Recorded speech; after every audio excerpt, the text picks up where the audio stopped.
Hey, what's up, Ronnie? It's me, Tito Puente Jr. I want you guys to tune in to the latest edition of the podcast, Drums and Rums, right here. Wepa!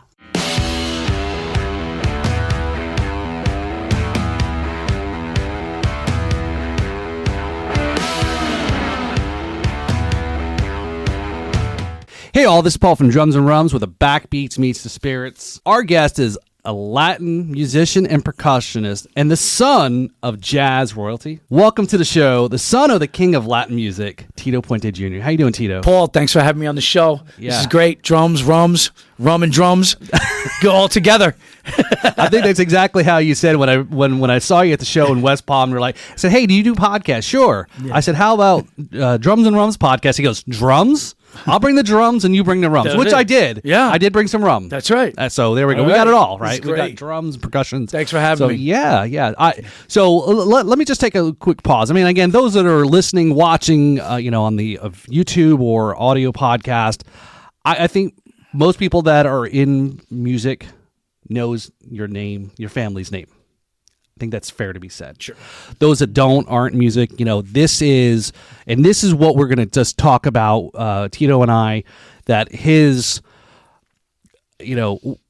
passion, his family, his music, his father's music, I guess, is how he's bringing it and keeping the music alive for people that may not have been knowledgeable of how influential your father was. Yeah. Right. Very much so. Yeah. In today's music, and I think you mentioned that in your show. Without this, so yeah, go ahead. Yeah.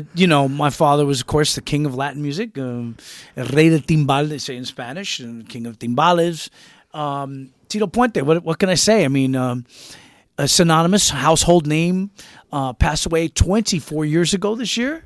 And it's just amazing that his music still thrives, lives on through social media, through people dancing to his music, to people listening to his music, radio stations still playing it, going to concerts. And his name is still synonymous even to the present artists that are with us today, still recognize the music of Celia Cruz, Tito Puente, Fania All-Stars, those titans, those are the pioneers of this genre of music that we call Latin jazz music.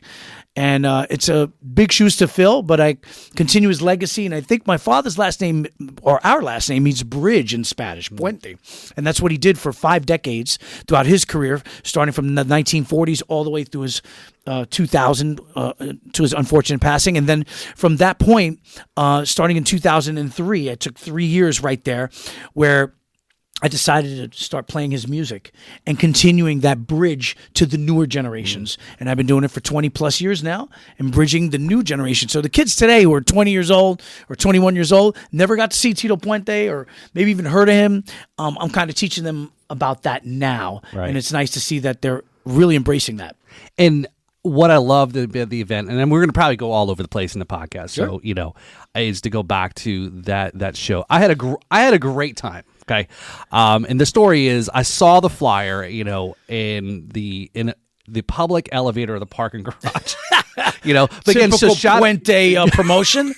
But I mean, it was the West Palm Beach. Give a shout out to the West Palm Beach Jazz Society. I think that's put it on, right? Yes. And I was looking in the elevator, and I said, I saw the picture real quickly. I saw somebody there in front of the timbales, and I said, who's this guy think he is? Tito Puente Jr.? And then, of course, I looked a little bit to I said, oh, fuck, that is Tito Puente Jr. Before I'm like, I got to come back downtown. So I came to the show. I had a great time at the show.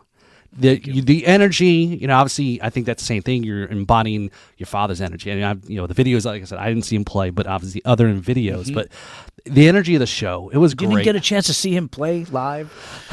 Not live. Yeah, not live. No, not live. Okay, but you got to experience the whole, seeing it. I love it on television, movies, and stuff like that. Yeah, and we're going to talk a little bit about those things. I lived in the era of Puente, yes, which is good. Yeah. So let me just kind of step back again. Those and talk about your dad is that one is I think some people with the music, the Latin music is your Puerto Rican, and not Cuban or other. But again, I'm not saying that that matters. But again, those that don't know, it doesn't really matter. But a lot of people say, oh yeah, he's Cuban. It does in the Hispanic world. Yeah, we said we weren't going to talk about politics. Yes. I guess. So let's get off of that real quick. But it's not. It yeah. actually, I embraced that. My father was probably one of the only Puerto Rican musical band leaders that was Puerto Rican but promoted Afro-Cuban music. And he did that with pride. And he loved the Cuban sound. He loved the Afro-Cuban sound. He loved all the Cuban artists, all the great ones, Arsenio Rodriguez, Cachao Lopez, Generoso, Benny Moré. These were all his mentors. Machito, one of his great mentors, was the band leader at the 1930s and 40s that he looked up to. So my father really embraced, we always say he's Puerto Rican blood, but his heart beats like a Cuban. Yeah. And Tito Puente really embraced the Cuban, Afro-Cuban sound, which is what I told everybody at the concert, and what most people don't understand, that when you listen to salsa, as they call it today, or Latin music, it's really considered Afro-Cuban music. It's guanguanco, it's rumba, it's cha-cha-cha, it's son montuno. It's all a mishmash of that. And then the term salsa, of course, comes from our Dominican godfather, Mr. Johnny Pacheco, who created that whole sound of the 1970s with Fania. But prior to that, it was considered the dance style, mambo, cha-cha, rumba, but really it's Afro-Cuban music. And my father was really instrumental in promoting that around the world. And he took it around the world with he was the king, and there was a queen, and that was Celia Cruz, and she was a hardcore Cuban, and we love her, and we embrace her, but she really transcended the being Hispanic in general to all parts of the Latin music industry and Latin music world. So people kind of looked at Celia as the godmother of Afro-Cuban music. And reason being because she was dark-skinned, she was Cuban, and she really shined that light coming from her spirit and the ways that she sang. They really resonated throughout the entire public. That includes American and European and Asian. They all understood that language, which was Afro-Cuban music, and that's what Tito Puente and Celia did. And like you said, your translation of your last name, Bridge, right? Bridge. Bridging these. Yeah, I kind of got picked up on that as I started playing my father's music, and Tito Bridge, little bridge, because in translation it means little bridge. Right. My father's name is Ernest Anthony Puente Jr. And he is the son of a immigrant worker, worked in a razor blade factory in Brooklyn, New York, Mr. Ernest Anthony Puente Sr. And he's laid to rest over here in South Florida, as a matter of fact. And my grandmother, my father's mother, Ercilia Ortiz Puente. And she is from Puerto Rico as well. They were both immigrants in Puerto Rico, moved to Brooklyn, New York back in the 1920s, early, like 1918, right in there. Right. And didn't speak a lick of English, but had my father in 1923. And then they moved to El Barrio, which is a real small section of Spanish Harlem. It's from 116th Street all the way down to 103rd. And it's really about a mile, a square mile each way, and it's predominantly Hispanic Puerto Ricans that lived there at that time, and it was mostly Irish also and German, so it was mixed. But that's where my father was born and raised, and then he wanted to really learn more about his craft and learn about playing music. My grandmother used to steal a quarter from my grandfather. And the story is that Grandma Celia used to tell my father to go get some piano lessons. And my father's first instrument was piano, which happens to be a percussion instrument. A lot of people don't know that. So that's where Tito Puente really honed in on his skills. And then, of course, he moved over to drum set. He was a big fan of Gene Krupa, Buddy Rich. He wanted to be those people. We all want to be those people. Right. As drummers today, we still want to be those people. Those were his mentors and his idols at that time, and thus becoming the king of Latin music. And in the prep here, I was going through and his your father's history, and story, and again, what took me away, and again, for those that don't know, right, is look. He embodied the American dream here. Okay, let's kind of like, if we're getting the music is right, he's like World War II vet. Yes. Right. That's, so thank you for your service. Thank you for acknowledging that. A lot of people don't know that. My father served in the U.S. Navy for in 9 battles for 3 years. Drafted, I believe. Correct, at the young, tender age of 17 years old. Right. So at that time, he was 16 was the draft, but he just made it to the 17th year, and he was drafted in 1941 and went to the war and had honorary discharge after he served. And then he got something that they called back then was the GI Bill, and that was the government didn't want to take you from your job if you were a young kid at that time and had a job at 15, 16, newspaper boy or whatever. They wanted to have that job back, and my father had a job with the Machito Orchestra. And when he got out of the military, he wanted to go get his job back at Machito. And the story is that Machito had a new drummer because Dad was hit the war, and Machito's new drummer had about 10 kids.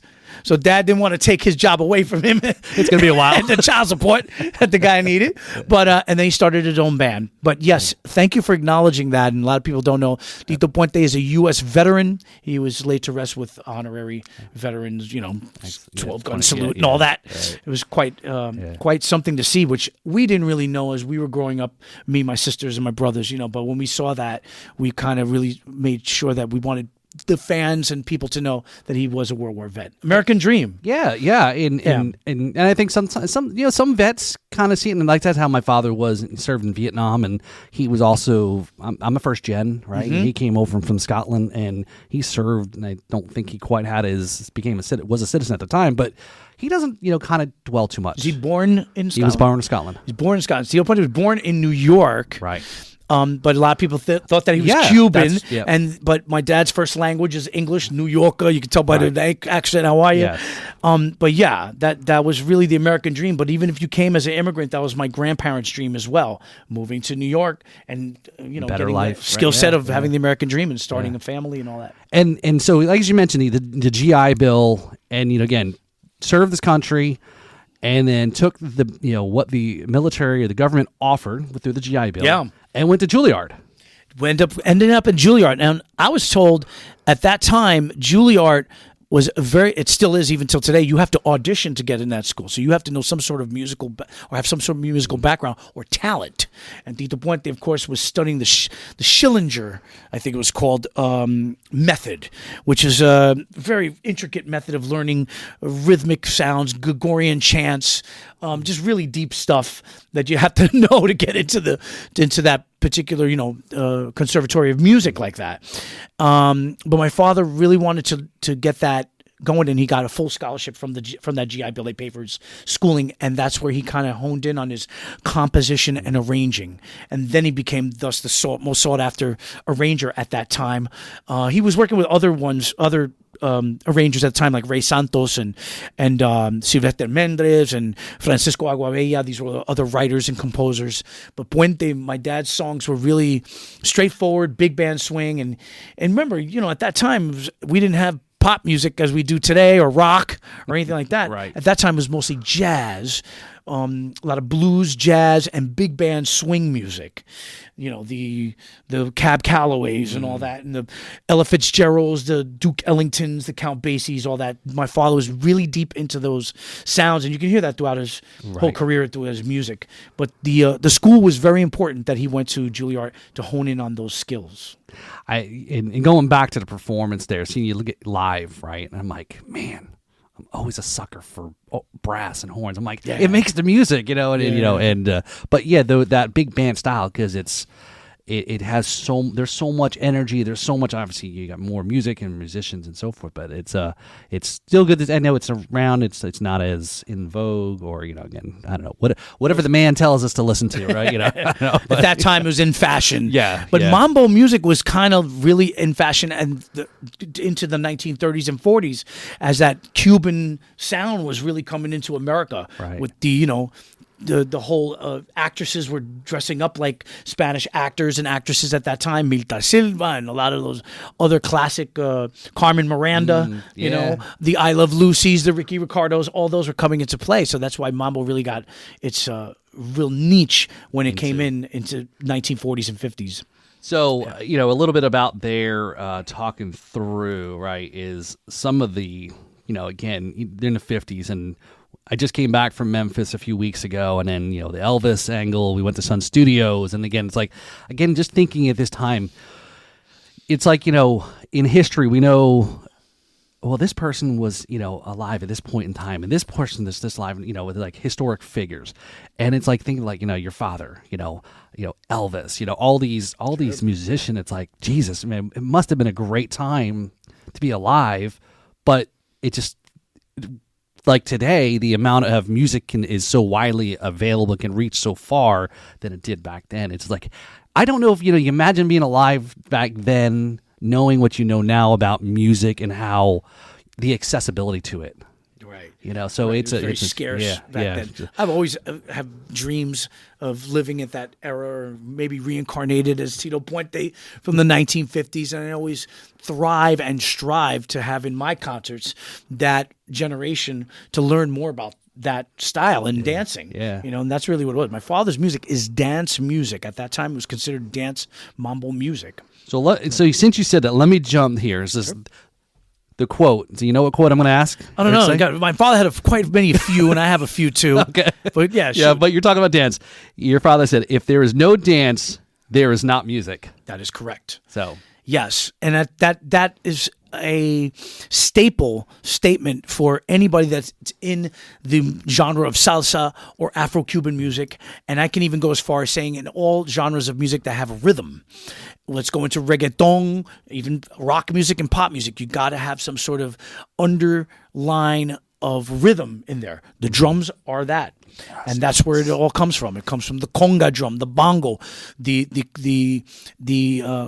timbal. It comes from all those instruments. Those are the instruments that get people on dance floors. Nobody dances on the floor to a violin or a clarinet, unless you're Kenny G. But that's where it's at. Yeah. You have to have the underlying tempo and rhythm of a drum in order for dancing. And that's all about timing. Dancing is timing. Timing is dancing. And my father was a dancer first before he became the musician. He had a knee or injury that kind of prevented him to be a dancer. Oh right? God, there's so many stories. Okay, all right. Yeah. I think the final one that I kind of really, my father said it, and you guys can go on maybe YouTube or find it. He had a bicycle injury, and he was winning dance contests along with my aunt Annie. She was a little bit older than my father, and they would do dance contests all around El Barrio in New York City, and they would win them. $50 here, $100 there, which is a lot of money back in the 1930s. That's like $1,000 today, or $2,000 or something like that. The story was that he got into a bicycle accident. He messed up his ankle, and then that's when Grandma said, "Stop dancing and start playing the piano." And that's when he got into the piano thing. But if you think about it, Tito Puente, when you watch Tito Puente in any solo that he's doing, he looks like a tap dancer playing with his hands. So if you think of a tap dancer, or any dancer for that matter, a really good one with timing and skill, Tito Puente's hands actually move like the feet of a dancer. And I kind of compare that. That is perfect, because that's exactly, and again, as like musicians, right? Musicians always watch other musicians and their style or certain things. And I sat there and was watching you, and then even seeing the videos of your father, is just the movement of your guys' hands and the speed and how it looks so easy. And again, I know practice and flawless. But how quickly that they're moving and it's. I scratch my head when I watch my father's solos, and I know I speak on behalf of a lot of drummers too. They're like, your father was amazing. He made it look so effortless, and he didn't break a sweat. And if he did, he was doing it, and he'd close his eyes, and he would feel the music, and you would see that, and you would connect that as a drummer to drummer. You feel that, like, man, what's he feeling in there? It's like almost like a quote unquote religious experience, right? Being possessed by this rhythm, and that's what Puente really shined a light on with his playing and his skill, and that's why we're so fascinated by him. The mystery of it all. It's amazing. So a couple things there, going back to being recognized at so many different levels. A couple there is in '69 getting the keys to the city in New York, right? So does that pass down to you? Do you get to own the keys now, or how's that work out? Pop used to say, "Yeah, thank you, Mr. Mayor, for the key to the city. Where's the key to the bank?" The vaults, please. Recognize. Yes. Yeah, we have a lot of that memorabilia. Yeah, we kind of rotate it with the Smithsonian Institute in Washington D.C. So if you want to see any Tito Puente memorabilia, definitely check that out. We're also trying to work on the International Salsa Museum in the Bronx, New York. We hopefully will get the funds for that to get that going, and of course, the Wolfsonian campus over here at FIU in South Florida, they have some memorabilia of Tito Puente as well. And there's a beautiful museum called the Musical Instrument Museum in Scottsdale, Arizona. You want to learn about Afro-Cuban music or any type of music, definitely check that out. There are Tito Puente timbales there, Celia Cruz's dress, stuff like that. And then you go to the Hard Rock cafes. You also got Tito Puente memorabilia in the Hard Rock Cafe over here in Hollywood, and one in Miami, and one in New York. So we rotate a lot of the stuff. So the keys you might see pass through your city one day. But yeah, we have all that. So, and as you mentioned there, the Smithsonian, recognize the Smithsonian, National Congressional Record. Yes. I think, if I remember this, right, the commemorative stamp, those are some things, right, being on the stamp, right? Yeah. The Google Doodle, remember that a couple of years ago? That was kind of really cool. And then I think, probably the biggest one, being on The Simpsons. I got to tell you, my father was so proud of being on the longest running animated series of all time, still even till today. And he was so excited, and it was one of the highest rated animated episodes, which was Who Shot Mr. Burns? Yep. And they thought it was little Maggie or whoever it was. And Tito Puente my father was really, really enamored and loved playing the fact that his voice is in there. He was a character in the show. And I think you have to be, like you said, the American dream is to, especially for a musician, is to have your music heard. But when you become a household name and become in The Simpsons, that's like Steven Tyler and, all the other celebrities that go through the system of being a household name. Tito Puente was right there with that. And my father was very taken back by that. And he knew how big the show was. And he said, man, I can't believe I'm on that show. And that's incredible, And that really came after the Mambo Kings. It came after all the television programs that he did. And it really culminated to that point. And we're still, to this day, so proud of that. And it still is one of the highest rated animated episodes of that series. And wow, what can we say? We have photos and memorabilia from Dad being that character. I think we're going to send one of those to the Smithsonian in Washington. But that stuff's really we keep that in a vault as well, along with the other great things. But he was really, really proud and happy to be a part of that show, and forever be grateful. And you have to be really absolute superstar, Celine Dion rank, up there to be in that show. And they reached out to Tito Puente, and who better than for my father to play himself in there. You made it when you're on The Simpsons. You have to know that. I guess that's the talk about American dream. There it is. I know. All right, so Matt Groening, I know you're watching, so let's let's get Junior on, right? We could set up an episode. We could try shooting Mr. Burns again. It's been. I mean, how long The Simpsons been on? Like longest running series has to be definitely over 30 years. 30 seasons, more, probably even more. They just keep coming back for more, and it doesn't stop. So Matt, love you. Thank you. And they can tell the future. They can tell the future. A lot of predictions. They can tell the future. That's incredible. If we believe into all that. Just coincidences, right? Yeah. So, and let's see if I get this right, Tito. So, he's composed making more than 100 albums and creating more than 200 compositions. You talk a little bit about some of that. I would go even further in saying there's probably, our last count was about 180 plus records. That includes compilations being featured on other people's albums as well. We always forget that. Yeah. As far as his own catalog, he's definitely over 100, just himself. But being features and on different compilations, there's definitely over about, I could even go close to 200. They keep coming out. They keep releasing more and more unreleased material and things of that nature. A lot of the catalog also has outtakes. And these outtakes come out, so I always add those in there. A lot of cool stuff you hear my father speaking of. But composition-wise, definitely well over 200. I'm going to go, because there's a vault that we have in New York, and there's so much music in there, and I don't even have the time. I get intimidated when I walk in this vault. It's about the size of this room, and it's just paper. And it's just Tito Puente's handwritten notes. So I'm going to go in the mark of maybe over 500, maybe even close to 1,000, even more than that. As far as arrangements and adaptations, he has to be in the 8,000 mark in there. Because he took songs and he would transform them into Latin jazz. More so, the one that most people know was the Take 5. And Tito Puente did a rendition of that was in a Latin 3/4 time. How do you do take 5 and 3/4? Ask Tito Puente. And you can hear the actual version, and download it. But it's an incredible adaptation of songs. And he would take a lot of other people's songs, Earth, Wind, and Fire, and all the popular songs, and he would make adaptations of those. Girl from Ipanema, Ipanema was one of the famous ones. He did a Latin jazz version of that. Bamboleo from the Gypsy Kings. He turned it into, a very mambo-ish version. So adaptation-wise, probably in several thousands. Composition-wise, he's up there in the thousands too as well. How do you get so much creativity from a man like that who had a piano in front of him and noise and kids running around the house? I don't know. I still scratch my head and I try to find my inspiration with me, right? Yeah. And I can't do it. I don't know how my father did it. It's amazing.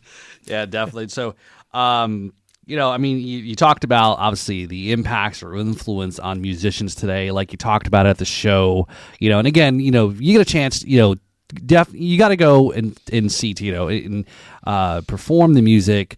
I love that, you take the moment, you tell a little bit of the story. I think that's, storytelling in music, is because people get, it's like, oh, this is what this is from. This is what this song's about, or at least this is how. I think it was just great, right? Again, I'm still gushing about. Like I said, I really enjoyed that evening. I'm like, this was great. I think I may have gotten up and danced. I don't know if there's video of that at all. I just wanted to go on what you just said. Yeah. When you do come to my concerts, I try to educate everybody on each song when I perform it, and I kind of give a little bit of synopsis of the tune and when it was written, and I'll crack a joke here and there because my father had that sense of humor. But I think it's an educational show too as well. So I'll have a screen behind me. I'll describe what they're watching and what they're seeing and what they're hearing, and I'll teach people a little bit about clave, cha cha cha cha cha. You got to teach the the young. They don't understand that. Everybody knows the 2/4 time and the metronome. Right, that's it, yeah. So you got to teach them the 2/3 and 2/3 clave, and so I give it more like an educational experience when you come to the show. The other day, I went to a concert. I won't say the name of the rock band, but I went to go see a rock band, and I love heavy metal and rock music, and I told you that on a side note. And when I go to these concerts, I'm listening to nostalgic music. So it's songs from like the 80s and 90s. Man, I love that tune, and that was one of my favorites, and it was on the radio. And what I noticed is that they do medleys. They do one song, and dang, dang, boom, the song is over, lights go out, fans are, and then the next song comes in. Oh, I recognize that one. I wanted to see, I hope that the bands that are listening or watch try to give a little synopsis of the next song. And it kind of like engaging, because like when I saw the band, they did that in between two songs. And like, this song was written and composed and back in 1986, which was my favorite year. And it was recorded in this studio, and let me tell you, we were having a great old time that night, and we were drunk, and it gives it a nostalgic feeling. Yeah. Like, man, I can only imagine what it was like being in the studio at that time in the recording. We did it in 3 takes, and it became a worldwide hit. So that is like a little history of the song that you're about to hear, and I hope that in the future that most concerts that we go to give that educational aspect. I don't know if that's really educational, but to me, it's nostalgic enough to say, man, they did it in 3 takes. They're a very talented band. So it's very talented, especially if they were all drinking too, right? You're on something. Exactly. That's really talented, Yeah, but I always feel like concerts like that, I get more, I guess as a musician and drummer to drummer, we find that to be more engaging. Well, it's the creative aspect, right? You can write a song and create music, but then trying to explain, like how many songs are out there. People always wondering, Carly Simon's song, like, well, who's she really talking about in your, in vain, right? Like, but give us the answer, Carly. Right, Stop the story. It's been 40 years since you've been singing that, and we want to know. Like, Stevie Nicks, who are you talking about? Right, yeah. We think we know you've been telling this guy to stand back for all these years. Who was it? Was it, was it the guitar player? So I know, seeing a lot of music, we were about fairly close to the same age, and, growing up and, up north, and, a lot of the, the hair metal, I guess that's the genre, at least most of the time. And that's kind of where, because of my lack of, we grew up pre-internet, like I said earlier, right? Exposed to certain music, and depending on where you live or maybe your cultural, is you're not going to be exposed to certain music. And, that was a lot for me. I was definitely more of a rock guy. And until I went to Nashville and kind of say, oh, okay, this is country, and seeing all these musicians. And, okay, the musicians that are in these country bands, they're like, nobody even, you could pass them in Walmart and you would never even know who. I was like, oh, that guy's in this band. It's the guys up front. Or like when I was in Memphis, I was just talking earlier, the blues stuff. It's a very similar thing. And the storytelling. Now, I did see the Roots play at Sunfest here in West Palm. And Prince had just passed, and the Roots did not break. They just went right in, and so forth. Well, right? they're talented guys. Questlove, amazing drummer, hands down. And I remember they were at Sunfest. Yeah. I missed that day because it's a 3-day event. Yep. But I remember that the Roots did play, but when they do a medleys, they're doing a medley of great songs. Yeah, I think because when Prince passed, they did a medley of Prince's music, and people went fucking ape shit. Absolutely, absolutely. And so that creative part I love when I see a band really tributing. Someone like Prince. I mean, God, I think we just saw a recent documentary too, that We Are the World one, and it was amazing seeing that. Everybody really wanted, to do something that was unified. But then you look at all the artists, like, wow, each one of them has a special talent, and they have their own separate shows too. Yeah, and it's great to see that. And everybody has their stories. I think my father's was unique in the way that when you hear his music, it is already nostalgic because it's from the 1940s and 50s. It made people dance. That's usually my problem too. When I'm performing live, I'm either when I'm with my wife and I'm in a dance room and people are dancing and I'll try to explain the song, but nobody's listening. She'll be like, why don't you shut the fuck up and just play the next song? And I'll be like, yeah, you're right. Nobody's listening to me. But if you're in a theater format, or a performing arts center, then that's more of I can get more people's attention in that aspect. And again, maybe it was that setting in the West Palm show was just right. Yeah, it was intimate enough. Yeah, I feel like, man, he's this close in that perspective. I mean, how songs are the art of storytelling, just with music behind it. It's exactly what they are, and that's what and most of the lyrics, also with Tito Puente's lyrics, with regard to them, mostly of them are just up tempo tunes. There's nothing really, like plasmatic about it. Like, wow, oye como va? Okay, very practical song, very easy to speak. Connects with everybody. It's a song. It's a what do you call it? Repeat and response. Call and response tune. And Mambo Go Song and Ran Can Can, the sound of the drum. A lot of the lyrics that my father wrote were, practical. But what made them so unique was the horn section, the Afro-Cuban sound under it, the big band behind it, the connection of all three worlds, and that's what makes them so memorable. Right. It's cool stuff, man. It's And again, the show there is, again, being a percussionist and drummer, it's like, yeah, look, that was what's on the stage here. I think I counted. I'm like, well, all right, so you got keys, you got the piano. Yeah. Okay, that's percussion. All right, you got the drum kit player, you got you, and you got a couple of other guys. Guido, I'm like, clave, all that. So I do another show called Riffs and Rhythms, and there's always the debate over what makes the song. Is it the riff or the rhythm? So again, so this would be the rhythm. Yes, that should be in a ring. I'll fight a couple of guitar players, man. Riffs and rhythms. That's it. Yeah. So I love that. That's a good concept. So it's I got a guitar friend of mine, Kevin McLaughlin.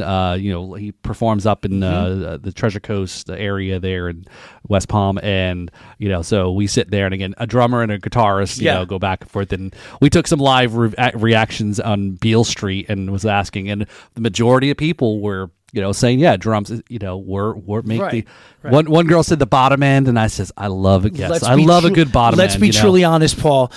Bass players are frustrated drummers. Drummers are frustrated bass players. I say that to everybody. And as a drummer, you understand that we all wanted to play bass. You are, you and your dad are like, you guys are the heroes of drummers and percussionists, because look, most drummers sit behind and have to stare at the ass of the lead singer. Now, hopefully it's a nice looking ass, I guess. But, we're usually stuck behind and nobody sees us. Yeah. You guys bring it right out front. Yeah. Hey, The drummers are here, up front, right here. Yeah, I see so many memes of lead singers after they leave the show. They're in the limo, and we're over there breaking down the kit. Yeah. My wife always sees me wearing gloves at the end of the night, and I'm first one to get there, last one to leave. But you have to embrace that in order to be a percussion player. Well, I got to give a shout out there to the guy behind the camera there, Brad from Jams and Cocktails. There, he is a one-man band. He plays guitar. Love that. He plays drums. He's got a whole setup. He plays with his feet. He's multifaceted. Yes. Jack of all trades. See, I like that. I like that. And I probably know how to do keyboard and everything. See, he's got a little. See that to me is I find that to be very fascinating to watch a drummer play guitar and different instruments. My buddy Gamirey does that. He plays all kinds of different instruments. Yeah. So a shout out to you. Thank you for the studio time here today. And Gamirey Music over here. Right, yes. And what is this? Hialeah?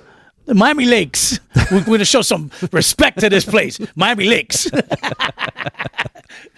So I want to talk a little bit more about some of your stuff. A little bit about from your perspective. Obviously growing up. But let's. Do we want to first stop and have a little bit of something to enjoy? Sure. All right. So let's go ahead and we'll bust that out. Oh, what does it say? It says Miami Rum Festival. Yep. All right. Well, this is called Rums and Drums. So this is this is some couple glasses here from the Miami Rum Renaissance Festival. A little shout out there is Rob and Robin Burr. They live here in South Florida, South Miami. They put on this event. I think it's in its 14th, 15th year. Oh, okay. Yeah, cool. so they have a lot of rum companies come in. You learn a little bit about rum, and it's usually in November. So then check that out there and so forth. So what we have here, Tito, is this is from one of our guests. Right, I was at last year's Miami Rum Congress. Is another rum event, and this is Holmes Key. It's from Belize. So definitely want to give a shout out to Eric K and 13 year. Yes. So it's aged. It's aged. Yes. All right. And cask. It's got a little heat on it. It's going to have a little heat on it. So he's a musician also, and he told me when we did this episode, he goes, you know what? You bought the bottle. You do whatever you want with it. You want to mix it with whatever it may be, whatever. And so this is I got my glasses on there. 61% alcohol by volume. It's got a little heat on it. So cheers. Well, That's fine. I'm gonna hold off on this because I'll probably end up choking to death, and I don't want to do that on camera. But I have it with my hot sauce. There you go. Yes. Yeah, we're going to talk about that. Yes. Oh yeah, man. This is great stuff. My father, just so you guys know, was a drinking man too, and his thing was rum and cokes. I guess that's like the typical drink of South Florida, Cuba Libre they call it. But he would also like cranberry juice and vodka. That was his kind of drink too. He liked things that were fruity. Very fruity drinks and stuff like that. He wasn't really like the bourbon guy or anything of that nature, but he liked the more the fruity drinks. And I guess but what was amazing about Tito Puente was that he didn't drink or anything before the show. He kind of just focused in on his concerts. Afterwards, forget it. You wouldn't find him. I would be the one picking him up off the bar. but before the show, you'd be very disciplined when it comes to that. And I appreciated that about my father. And I think that comes from the military. Okay. And it came from his military experience. And it takes what he's doing serious. Yeah. Right. And how many you can go to a bar, see a bar band have been, slinging back and it's like, and as a drummer, let alone how to try to keep your rhythm and it's kind of tough. I always wonder like how Tommy Lee did it. Back in the 80s with Motley Crue or, these guys drinking. I think we gave a lot of those bands a lot of pass. Let's be honest, We've given them a lot of passes. Yes, we have. Yes. We have. We've seen them live. The recordings have been a lot of takes, I can only imagine. But, kudos to all those guys who are still playing. Yeah. I look up to those rock bands, the Iron Maidens, the Def Leppards, the Metallica. I mean, those bands are the ones that went through that whole 80s, rock phase, and they're still here today, and they become the biggest icons ever. It's crazy to think about some of those bands that are still performing. Well, let alone too. It seems like over the last year, a lot of older bands, musicians have come out and have got bangers. Hell yeah. I mean, the Rolling Stone album. I mean, come on. I'm like, those old fuckers, I saw Mick and they're Jagger still, yeah. running. He had heart surgery, running across a stage in a stadium here. I think it was last year, or the year before, like a week after he got out of heart surgery. Yeah, now you make me feel bad, right? Here's this old guy, and I'm kind of, I get a little winded walking up the stairs, So amazing to see that, and kudos to those. And I look back and I think of my father. He worked all the way to the ripe age of 77 years old. And Tito Puente was just disciplined like that. He still had his speed, his agility, his mind, all that, all the way to the very end. And hopefully I can, teach my children and my kids, to take after what their grandfather did, to keep that tradition going. Right. And that's speaking, right, your son. Right. Yeah. You had him at the show, right? Yeah, but my son. Yeah, that's right. Little Tito Puente Jr. Just going to about turn 16, as a matter of fact. Is he into music? Everybody asks me, does he play? Does he play? He's a writer. He writes a lot of music. He's getting into the piano. So I'm kind of thinking like Grandma Celia, the way she did it. So I bought him a piano for his birthday, and he's kind of getting into that. And my father always taught me, and I'll quote him, surround yourself with creative people, thus you will be creative. So I want my son to be around other musicians, and I think that's what he should be doing now, is joining bands and working with other musicians. That's how I did it, too, when I was growing up. I hung out with bass players and guitar players and harp players, all kinds of players, and I joined the school band, and I love drumline, and that's what I really liked doing. That was really a camaraderie thing. Being a musician is a camaraderie thing. We could hang out all night and talk forever and burn these mics to the ground, but it's being a musician, the camaraderie of being around other talented people, is really the special thing. My band here in South Florida, they know, when we get together, it's all about, did you see this guy play and that guy played? And that's all we talk about. It's just music. There isn't anything like, oh, yeah, and by the way, how's your wife? Oh, yeah, well, anyway, Kako was just here, and he just jammed out the other day. We go right back into talking about music, and that's the camaraderie of being a musician. Yeah, that's right. It's what we're kind of wired I think my father really embraced that with his orchestra. That's why he worked with them for so many years, 30 plus years, 40 plus years, same musicians always. And I think I do that with my musicians too. I work with these guys for about 20 plus years since I've been playing. It is no different than the genre of music. You've got to. No, we've been playing the same fucking songs for 20 years, and we still are like amazed at the sound of the songs, and we change them up, and we never do the same solos, and it's amazing. And I think back to how my father really transcended all of his orchestras throughout the decades. Music changes, it does, but Puente always stayed steadfast on keeping that big band swing Latin jazz sound, and he never changed his sound, and he won 3 Grammys before his passing. So that goes to show that his music started in the 50s and it never changed. And, if you stay on a style, you're going to do well. That proven with Iron Maiden, Metallica, and all these other bands who come out with new music. Right. So speaking of that, was kind of a good segue. I was wanting to ask you about. It was like, all right, so, all this is going on, your father's had a very, very big career up to this point, when when you were a kid and growing up. At what point do you remember that, again, he's your dad. So to him, he's your dad. But then you kind of take a step outside of that and say, oh, this is my, get that question. I get that question numerous times. And I think it would be the poignant moment where I knew that he was super popular or who he was. I always knew my father was a musician. I understood that. I think it was probably between the ages of 8 and 10, right in there, maybe 9. We went to a band, we went to Madison Square Garden in New York, and we saw a band called Menudo. Very, very extremely popular Puerto Rican boy band.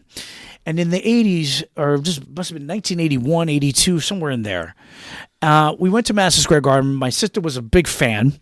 Shouts out to my sister, which still got her Ricky Martin poster on her wall, I think. And we went to the concert. I didn't care to it, but I said, man, I want to be one of those guys because they get all these girls. An 8-year-old, a 9-year-old, you see screaming girls. Yeah, I want to do that. So I went to the concert with my father, and what was amazing about it is that we were kind of in the front row there. And Menudo stopped the concert, about 18,000 screaming girls, and said, con ustedes, in Spanish, aquí estamos el maestro Tito Puente. Están aquí con nosotros, which means Tito Puente is in the audience. All the lights went on us. Me and my sister and my dad and my mom were all sitting there, and they're all screaming for Tito, Tito. And at that point was really when I kind of knew wow, why are they chanting for this gray hair old guy who farts in the morning, and I have to, clean his toilet and all this shit, I don't get it. And that's really like the moment where it transcended. I said, my father's extremely popular. And then he would look at me like, you know who I am? And I go, yeah, here's another toilet roll. Get back into cleaning. Yeah. So that was really the moment. And then from there, I got to tell you, I'll be straight up and honest. And I don't care if any son or daughter of a famous person tells you that they didn't feel pressure. They felt pressure. We all did. Mm-hmm. All of us. Including the sons of the musicians that were in my father's band too, because we all grew up together at the same time. So my father would travel with the bongo players, and the bongo player's son would be my friend, and we'd all be related, including the record executives and all that. So there was always pressure there. Can we replace our parents? Can we duplicate our parents? The word was nepotism. We felt that. That. And now, me at the age of 52, I can now acknowledge that feeling and understand it a lot more, because I feel that with my children. I don't want my children to feel that pressure when I'm performing. So I make them feel very comfortable. Man, get up there and do what you want to do. No, I'm not looking at you side eye or crooked eye. And my father kind of did the same thing. He handed me maracas, play on the side. If he would tell me, hey, you got to shake them up a little bit this way and play the bell, get a little rhythm going. I would take that, and it would be constructive criticism, and then I would learn from that. But there was pressure, especially going and performing his music. A lot of comparison. Are you Tito Puente's son? You should play just like your father, or even better. And what I notice is that the musicians that I surround myself with, they appreciate who I am first before my musicianship. They're like, man, we respect the fact that you're even challenging to attempt to play Tito Puente music. Right. And you're embracing that, and you're bridging a new generation to that. So when you come to my concerts, you're not going to see this spectacular, man of like my father was, the speed, the agility, all that. You're going to see me just interpret my father's music and present it the way I see fit, so that way people can understand it, the newer generation can understand it. And that pressure kind of eases off on you as you get older. Now that my hands are getting a little arthritis and all that, and I feel a little, heaviness on my back, pains. I'm standing up doing my job. But I've learned to embrace it and understand it a lot more, but it is a little pressureful for a teenager to understand that, you're Frank Sinatra's son, you're singing your father's stuff. Right. And I'm sure Frank Jr. felt that. I always tell everybody, I'm not Enrique Iglesias. Which is he sings completely different than his dad, but they are one in the same. The talent comes from not too far from the tree there. Yeah, right. Yeah. So, and that was something. Yeah, I was want to ask you was growing up. Growing up and around. Like I said, once you've 8, 10 years old, there, realizing, connecting, somebody else's that is popular, famous on a stage, recognizing your old man, and it kind of hitting. Sure. But then also growing up, as you mentioned, right, Yes. was mostly with the band, mostly with some of these people or people that another name outside of your circle or family say, oh, well, so-and-so just showed up to our house, or and you're like, holy shit, or it was just a normal thing, It was a normal thing. Carlos Santana would call, and, Kareem Abdul-Jabbar would call, and Celia Cruz would come over our house, and all the big Latin stars that you know today would come over, and Mark Anthony was our very good, still my good friend, and so it was kind of the norm. Yeah, it was the norm, but the pressure was there, and I think my sister didn't feel as much as I did, simply because I played music, and it wasn't predominantly mambo music. I was playing rock music at the time. I was a trap kit drummer first. Okay. And that's what I still continue to love. Double bass, heavy metal, death metal, all that. I play mambo music because I feel that it's my proper duty to challenge the generation of today to understand and not forget who my father was, because of the impact that he left. But you'll see me in the front row at a Motley Crue concert, right. And again, that pressure's there. So if any young kid that's out there feeling that, it will eventually fall off, and you become your own. Especially that happens a lot with actors. You see Drew Barrymore, her father was amazing. She became her own. Yep. And you got to find your own niche. And find your own skill set. And I think you kind of you touched on it, is that you become okay with that, your own skin, but knowing you have these other things. I've become more of a teacher and a tool, or to bridge the generations. Right. That's where I've come to terms with myself. I'm not that. I wanted to be Tommy Lee. Right. Everybody wants a fucking 20-inch schlong and the best girl in the fucking business, but we all couldn't get it. Okay, so I'm just going to get better at drums because I'm not going to. I got the things that I felt in my world were conducive to what I feel as a Tommy Lee. Yeah. So I'm playing timbales, and I got the hottest girl in the world, and then I have a little schlong. And there you go. Can't have it all. I'm not sure what clip-worthy clips clips from this episode. There you go. I'm being modest, guys. So the fucking rum is running on me here. So maybe we had to have your wife on the podcast. She'll tell me like she does before in the show. Shut the fuck up. So it helps you keep you in your place and keep your level. It keeps me grounded. Yeah. It keeps me grounded, and my kids do too. And I love that about that. And I think that's part of growing, right? Growing as a musician and growing and becoming Tito Puente Jr. And those of you might not know as well too. That's my actual name. A lot of people are like, well, isn't your name like, Robert Jr. or something like that? My father's name is Ernest Anthony Puente Jr., and they call him Tito because Tito is a derivative of something small in Spanish. Chiquito, poquito. Tito, my father was vertically challenged, so he was only like 4'10", 5 feet tall, so he wasn't a tall person. And in the streets of New York at that time, there was no internet, no phones or anything like that, and there was telephone was just kind of invented, really. And being poor, and in Spanish Harlem, my grandmother used to yell out the window, Ernestito, Ernestito. And the kids would hear the end part of the word, Tito, your mother's calling you. So that's where he got the nickname. It stuck. And that became his stage moniker. And then he named me Tito Puente. So every time I get pulled over by a cop, they're like, bullshit. I'm like, no, that's me. Does it happen often? No, it does not happen often. But no, when let's say I go to do TSA, they're always asking me, "No shit, are you really? Are you related?" And I get that a lot. But I've embraced that, and it bothered me at the beginning. It really did. It did, and I'm sure it does for a lot of famous young talents, kind of like being that. in the shadow of You're being in the shadow, and it bothered me, especially when I was next to him. That's when it really irked me the most, because I was like. They would ask him a question, and he would acknowledge me and say, "Yeah, this is my son." And then the questions would come at me, and I'd be like, "Well, what do you do?" And I would be like, I would be a sarcastic ass. And I'd be like, "He just fucking told you I'm his son. That's what I do. I'm his son. Am I supposed to do anything? I cater to him. Whatever he wants. I drive my father around." They're asking this. They're asking this at 16 years old, 17. Right. So I have my license. I'm like, yeah, I fucking drive this old man around. That's it. And they would laugh, and I try to knock it out. But it did bother me at the time. Now, I can only imagine what my son feels.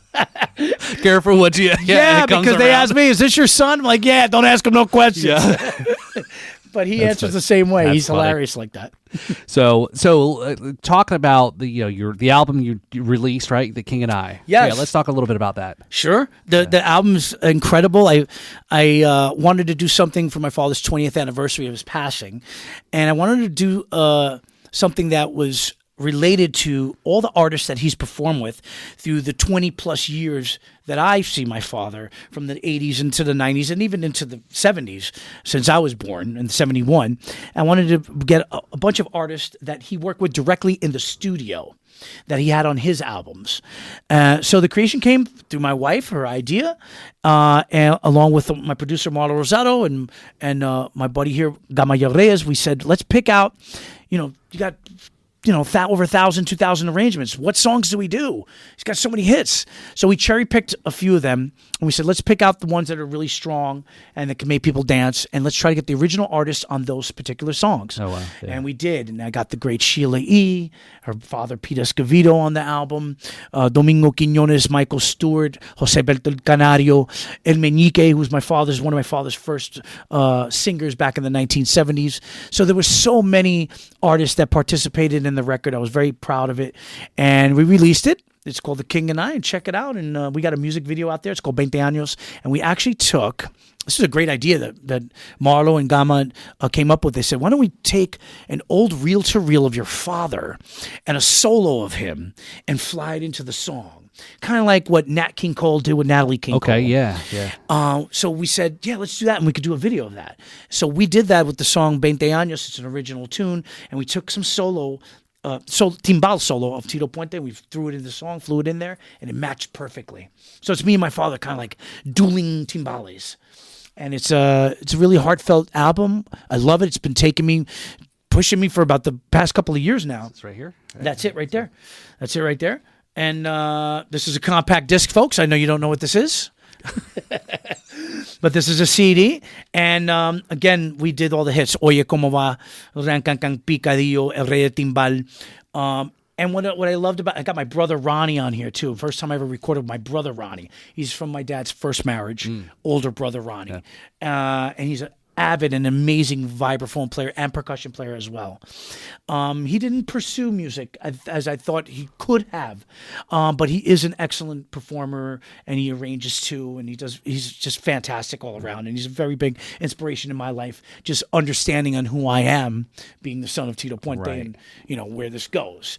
But what's great about the album too also is that I didn't feel, again, that pressure came into play. Like, I'm playing songs that are really hard, and my skill set, I don't think I can come up to par to the original versions, especially with the timbal solos. In El Rey de Timbal para los Rumberos, those songs are very, very conducive to Tito Puente playing fast, speed, triplets, paradiddles, 7-stroke rolls with precision on the bell, on the low timbale and the front timbale.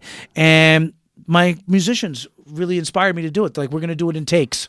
You can do this. Practice. Do it over and over and over again. And Gama's one of those cats that was right here. I recorded half this album, most of the solos on it.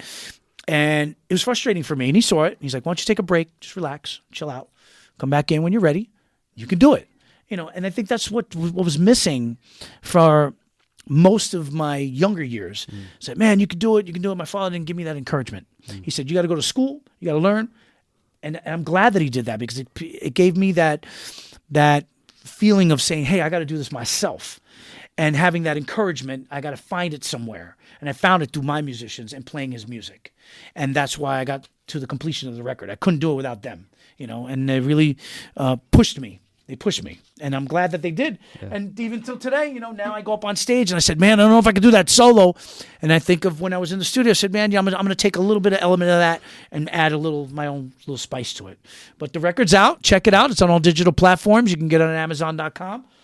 And I also, I got it with a bundle pack with this T-shirt, Tito Puente. This is the Centennial T-shirt that we released. I don't know if you guys can see it. So there you go. And the back of it too. So we just ordered a bunch of these. You can order online. You go to Tito Puente Jr. Hot.com. It's a hot sauce we got. We got 4 different flavors, by the way. This is mango maple syrup, real hot stuff. We got Carolina Reaper. I know you like the hot stuff, Paul. You like the hot rum? There's the hot food. And by the way, you guys over there at Jams and Cocktails, I love this stuff too. All right, this is good stuff you could put in a Bloody Mary. This one's got guava. It's called Ran Can Can sauce. I named them after Tito Puente songs. Okay. Mambo Diablo. This one's Tito Tamarindo, sweet taste of fruit. And, of course, Puente Caliente sauce, green pepper, sweet green pepper, habanero peppers. Excellent on breakfast, lunch, dinner, pork, steak, beef, chicken, whatever, rice, beans. It's good on everything. So pick yours up. I have a feeling it sounds, without you saying it, you're hungry. You need to lunch. Is it lunchtime? That's my infomercial. And And by the way, you saw I just dropped that, so they are in plastic bottles, so don't feel scared. They're not in glass bottles. Well, and I picked up, after the show there, picked up the bottles there. They got the CD, so definitely we were listening to it on the way down from West Palm, and the sauces are great, Thanks. Trying it on and so forth. And I've over the years, I've gradually, my wife's originally from New Mexico, and when Best I place first for hot sauces, peppers, Hatch Chili's, Albuquerque, more eastern, closer to Lubbock. Oh, Lubbock, yeah, okay, area. yeah. So she's in Clovis, New Mexico, and growing up. And when Pepperland. So when I went to visit her family the first time, her nieces were like eating salsa, and I'm like, yeah, I've been kind of building up to my salsa, and I went and dug right in there. I'm like, and I'm like, can I get some milk here? I wasn't quite. I'm still, again, I thought it was a clever idea, and my wife came up with the idea too. She's like, why don't you add something? We actually recorded it during the pandemic, and I came here, and Gama was in the other room, and I couldn't shake his hand or anything. He had a mask on. I'm like, all right, I'm on this side of the wall, and we recorded it remotely. So we had Sheila's solos done in San Francisco, where she was living at the time. Actually, she was in L.A. Pardon me, she was in L.A. And then we recorded in Puerto Rico too. I got our singers from Puerto Rico. Recorded some people. My brother in New York. So we recorded. It's it everywhere. Amazing now, right? Yeah, you could get everybody in one place. Well, I don't know. Let me ask you this then. Since you're talking about that, is because the pandemic forced a lot of people to do a lot of different things and so forth. And like once the return to work, return to the office happened, there was still that vibe, and still a lot of people feel like you missing something being in person. Yeah. I guess it was not a necessity, right? You had to do. I guess you could have waited. Extremely. But again, we didn't know when the pandemic was going to ever be over, right? And I started the pandemic, got 2 episodes in, and then lockdown happened. I'm like, how do I do a podcast about talking music and drinking? It's a drinking. Then came Zoom. Then came Zoom. Right. And it's amazing the technology now that you can sit here, record, drop a track, send it out, mix it in, do all these things. But you lose Not a little. used to that. But you lose a little being in the studio, right? Absolutely. It's a vibe. It's a thing. I told Gama when we were recording, I was like, this sucks. This sucks, man. I don't like this at all. Because Gama and I and a lot of musicians, my father's been recording with musicians in the studio in one room some of his best albums. And they had a bottle of rum in the middle, and they were all drinking it. And those are the best, off the cuff, straight solos. You could tell it's improvisations. It's so It was real. And my next album, I plan on doing that, bringing everybody in one room. We're going to do this in a couple of rehearsals, and then I'm not even going to record the rehearsals because I like the outtakes too. Yeah. You don't know what you'll find. Right. Magic. Yeah. And so hopefully we can get that going in 2024. All right. Excellent. Something new like that. So we have a slogan that we came up with on the riffs and rhythms there. Kevin McLaughlin came up with 2024, the year of more. Year of more. I like that. 2024, the year of more. There you yeah, go. that's Yeah. right. So I would hope that more people listen to Tito Puente music. More people will get into going to live shows. I think that's really key too. I'm seeing a lot of concerts, a lot of live shows. I got some big concerts happening this year. I didn't think that I would be in that echelon of working with or sharing the stage with Seal and Sting and Incubus and ZZ Top, which I'm going to do in May, or going to Australia, and we're going to Hawaii now and doing a big stint over there. And I never thought that I would be in that place after the pandemic. It's after 2020. We were all musicians were like, well, we don't know where we're going. Hey, do you need a hype man? Do you need anybody? Yeah, in the my crew, musicians man? get mad when I leave them home too. They're like, "Hey, where are you taking me?" Look, he's giving me a dirty look right now because these guys traveled around the world with me, and they're like, "Man, we had fun." They took them to Spain and Japan and everywhere, and so now it's like it's coming back. But I hope that more people go out and see live music and live shows. And for God's sake, Ticketmaster, take it easy on these ticket prices. These kids are just paying out their butt, and then they can't pay their rent. It's amazing. I think there's enough to go around, and good live music you can get at a reasonable price. Without going to these festivals and shelling out 3 mortgage payments. I think it's a little extreme, and it's a little money hungry for some of these artists to be doing that. If you come to one of my concerts, it's reasonably priced. You're going to get 2 hours of solid music, and you're going to dance, and you're going to go home with a great memory of some nostalgic music. I think I paid like $25 or something like that. Nice and easy, something. Man. It was like nice and easy. I always tell my booking agents and all that. I see ticket prices at $100, $200. I'm like, no, man, it's not going to work. Yeah. That's not going to work. My fans are very reasonable, and they will pay X amount, and I try to keep it at that price point. And I think that's what's missing a lot in don't disagree, live music. Don't disagree, and it's not a knock. It's just maybe the way things are at now is like Inflation. I always want to go to see Rod Stewart's going to be at the Hard Rock, Sure. Valentine's Day, right? I'm Brutal. like, all right, okay, he's up there. Maybe it's one of those bucket list. Check it off. It would be Yeah. great. Like a lot of the '80s bands. If you missed an '80s band back then, it's really difficult to go see them today. Because they're not the same level, and you're paying a lot more. Yes. So I never saw Motley Crue live, but I cannot go and see Motley Crue today. Right. I I can't see Motley Crue either. Yeah. I did say I'll sit in the front row, but it'll probably be in my front row of my phone. But yeah, Yeah. I always tell somebody, hey, do a Facebook Live, and I'll just watch. So the price, some of those prices, some of the prices are up there. But as I travel and I go around the world, I see more faces, new generation, new dancers, people who love my father, who are fans of Tito Puente, bringing their grandchildren. I'm teaching them, bringing them up on stage, learning about the clave rhythms. It's a whole educational process, entertaining. I promise you guys, if you guys come to one of my concerts, Paul, you experience it yourself. And then after the show, I say hello to everybody. And at the way end of the show, my wife says, give me the check and shut the fuck up. Let's go. In that order. There it is. How long you can talk to everybody? You did, right? And fair. I'm like, you walked off the stage there, went right to the front, right there, and I stayed took pictures of people. Yeah. Talk to this idiot. And she's putting on the face. I know. She's like, another person. No. Yeah, you did. You came to that one. So. You came to Palm Beach. You didn't. I went with Antonio. Yeah, it was just me and Antonio. That's right. Okay. But and then I know there was I think it's more of maybe a little bit of a private event or something coming up in on your father's birthday, actually, right? April 20th. Yeah, we're doing a bunch of different dates coming up soon. Something in Palm Beach, some private events that we're doing over there for some fundraising efforts. We have a big show happening on March 9th at the City of Hollywood, where we're going to have a nice tribute to Tito Puente, which we couldn't do last year due to weather. It was in October. It was a hurricane season, and the rain came through. So we had to push it towards the day before Calle Ocho, which is one of the largest Spanish street festivals in the southeast of the United States. So we will be doing something at the in Hollywood Young Circle. And you're invited to come. The whole crew is. And it's a free concert. And we will have the full orchestra there. We're going to have about 13 pieces up there with the big band, and we're going to have some great singers up there. We've got Michael Stewart, Frankie Negron, just some great salsa singers, and it's going to be a beautiful day. Timbala is performing. There are many other bands and DJs, and it's all free, and it's for the public, and I want you to bring the kids and bring the family, bring grandma, grandpa. I think you could bring the dog there. I think there's a dog park. Okay. And that's going to be on March 9th. And then, of course, we go over to Cinco de Mayo over with Sting and ZZ Top over there in California, Redondo Beach.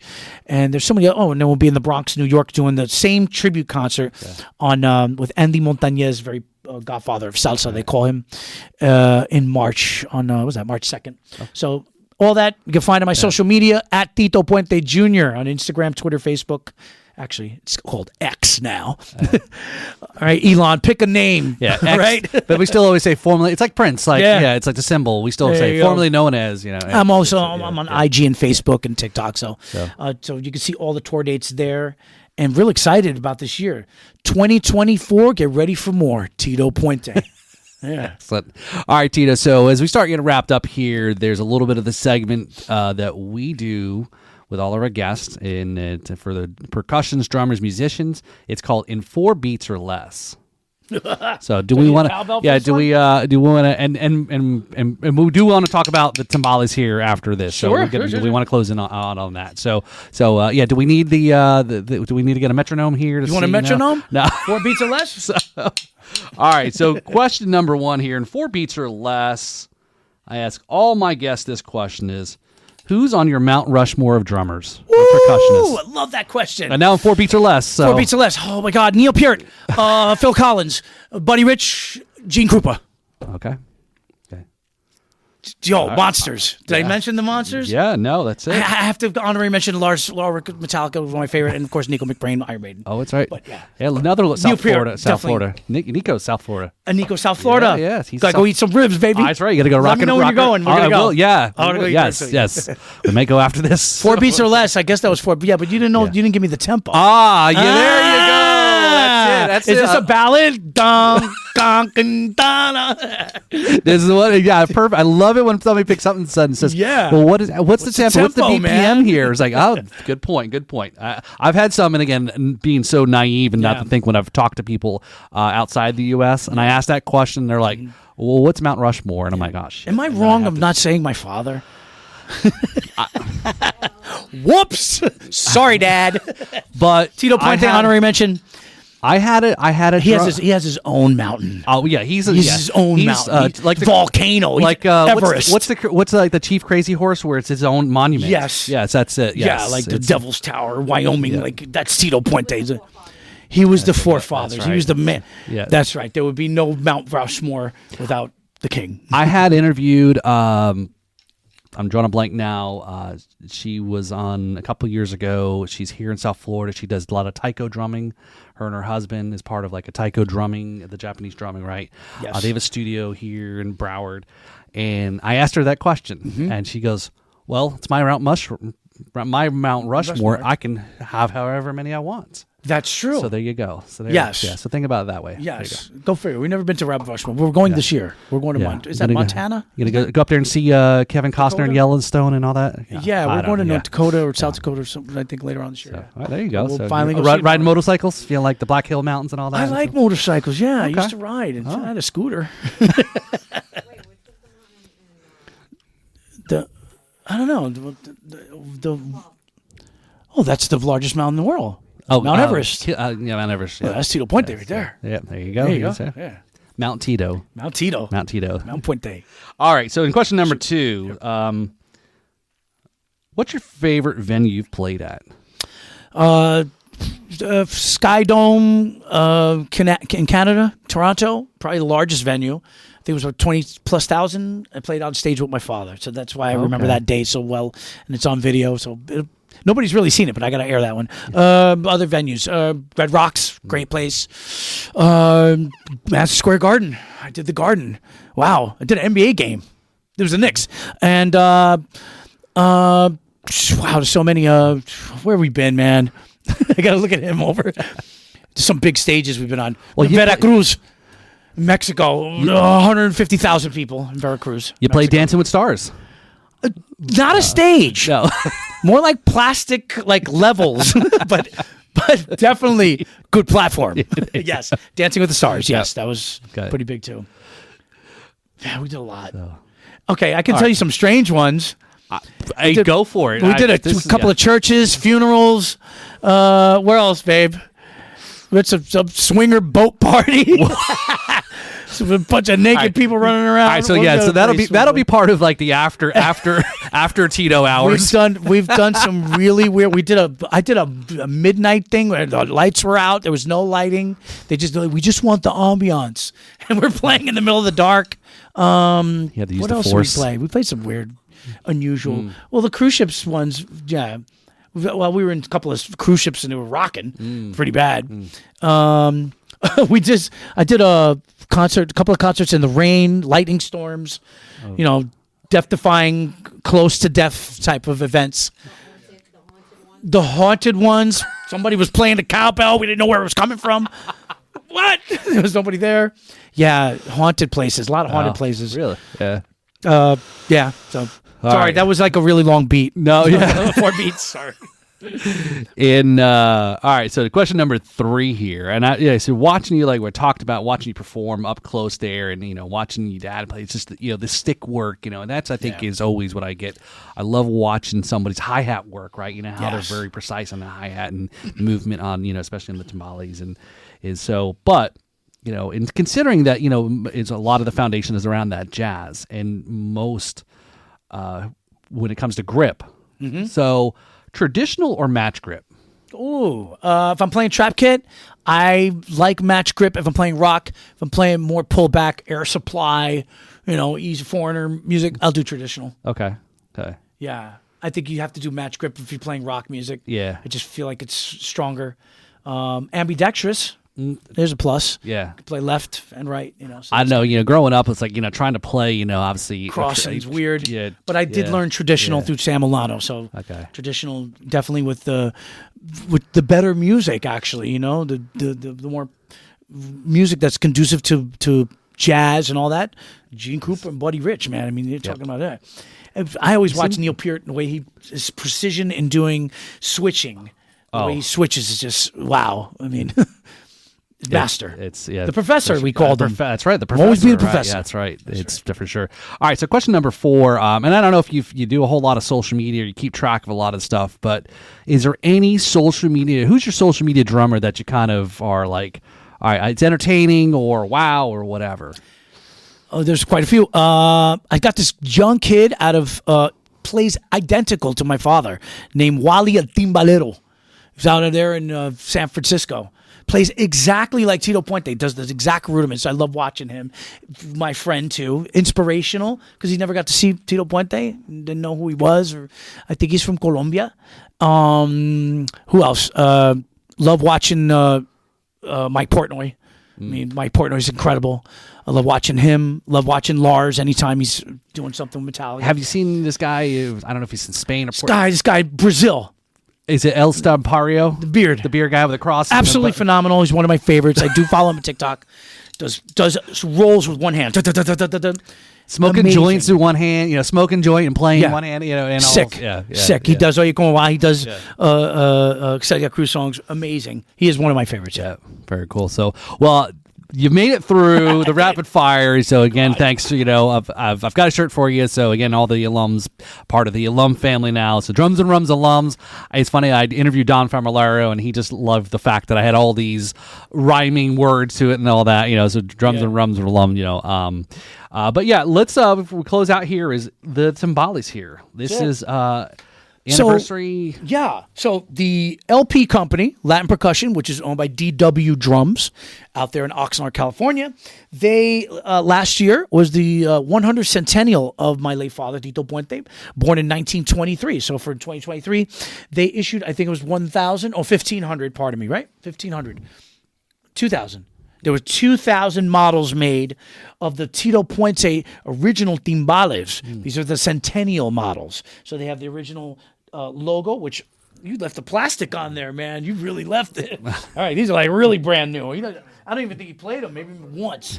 Has the signature logo. These are the centennial signature cowbell, mambo bell, and the cha-cha bell, which also has the signature of Tito Puente as well. This is the Black Beauty bell, but they put it in almost like a nickel style. The difference between these timbales and the standard Tito Puente LP timbales, of course, is the logo and the lip.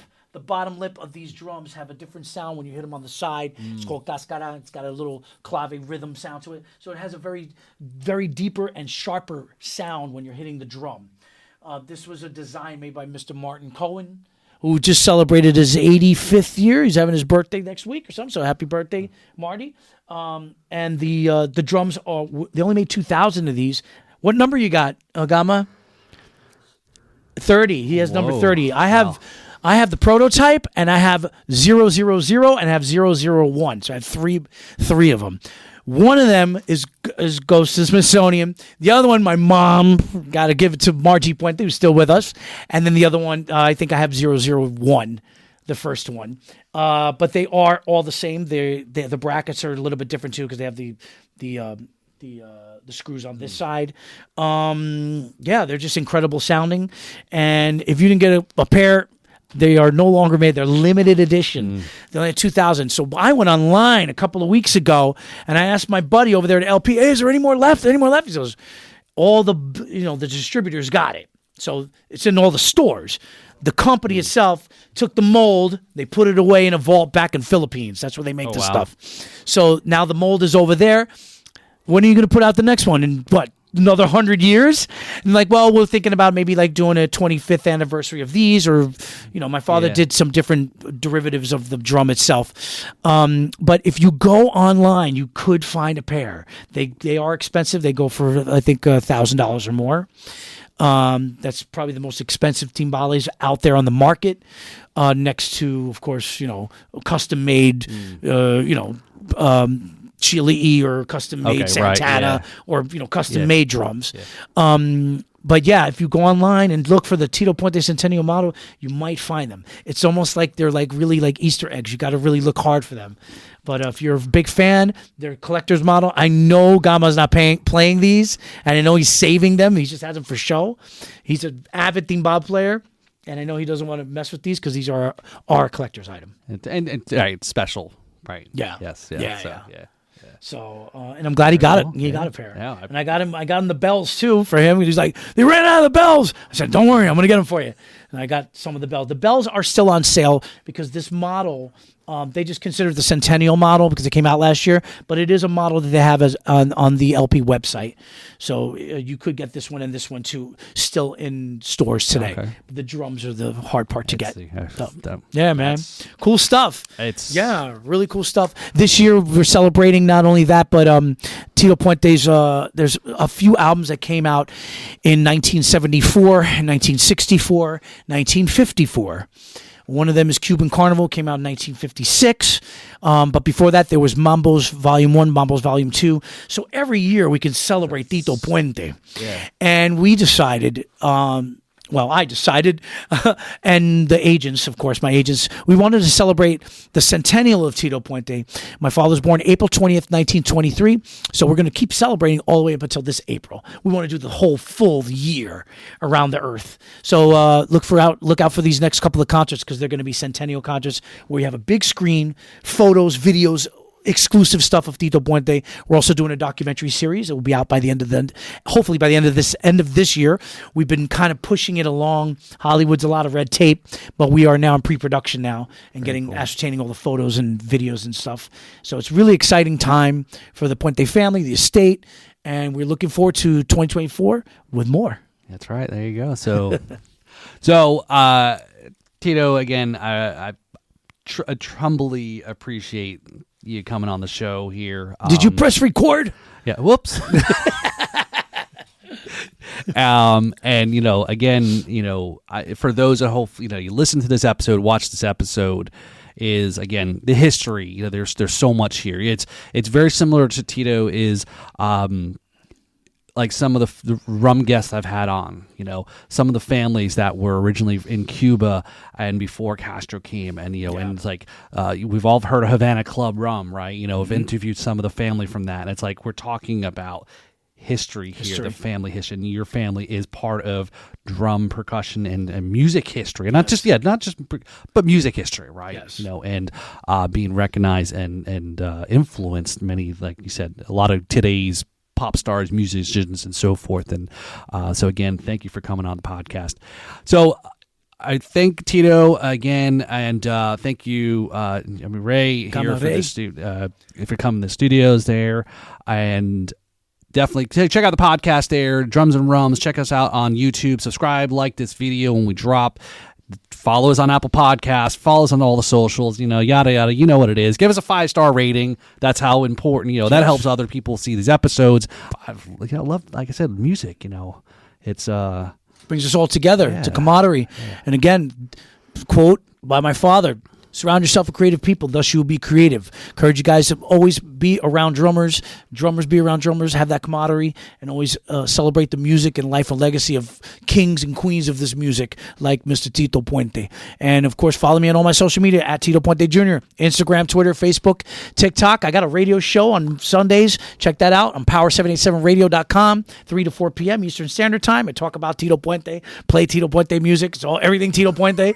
And check out my hot sauce at Tito Puente Jr. Hot.com. Get yourself some shirts and CDs and music, and we will be recording new music and documentary and a whole lot more coming from the Puente camp. Excellent. Looking forward to it. Yeah. And 2024 is more. And Paul, I want to thank you personally. Yeah.